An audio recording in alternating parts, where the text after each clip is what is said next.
This is my ridge guard vine, one of the most producing plants each year for us. It's also one of the most fun to harvest in my opinion, because they're all hanging down, you can just easily pluck them, it's very satisfying.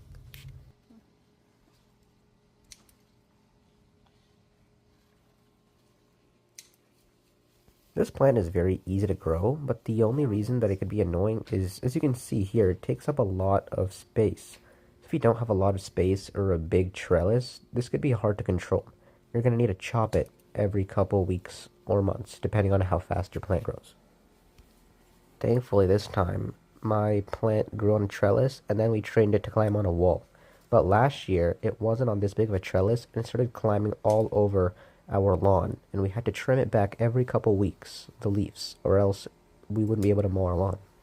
Also last year, this vine produced a lot more for us. And I think one of the main differences is that we put it more on the north side of our house, so it didn't get as much sunlight as last year.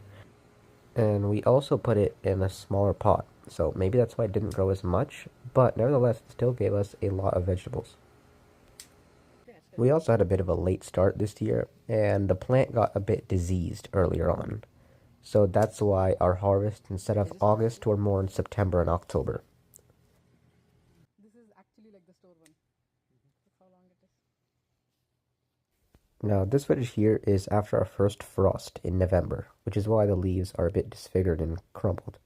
And the ridge guards can't take much cold at all, so the production basically stopped after this. The guards started getting very hard before they became mature, and it was almost like a hard bat. It was not edible. So that was my ridge guard plant for this year. Even though we had less production than last year, it was still more than enough to feed all of us for a couple months.